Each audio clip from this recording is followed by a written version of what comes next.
Sidang pembacaan pledoi terdakwa Barada Richard Eliezer berlangsung pada Rabu 25 Januari 2023. Sebelum sidang dimulai, sebuah karangan bunga berukuran besar menjadi pusat perhatian di depan Pengadilan Negeri Jakarta Selatan. Karangan bunga tersebut rupanya dari rekan seangkatan Richard Eliezer di Korps Brimob Polri. Yang jadi perhatian publik, tulisan yang terpasang di karangan tersebut. Mereka mengutip kalimat Jenderal Hugeng Imam Santoso, mantan Kapolri pada masa Orde Baru.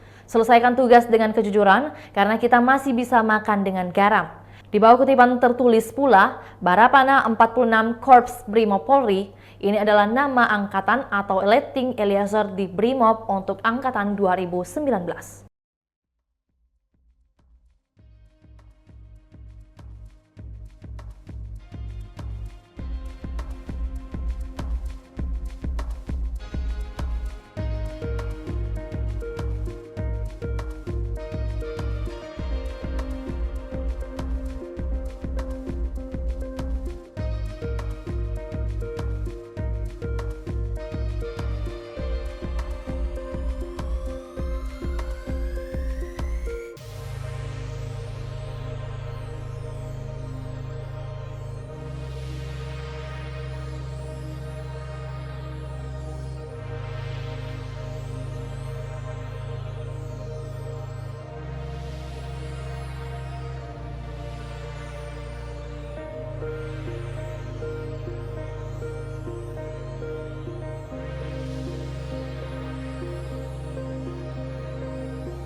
Itulah tadi berita hot news kita pada hari ini. Saksikan berita hot news lainnya hanya di kanal YouTube dan Facebook Tribun Timur.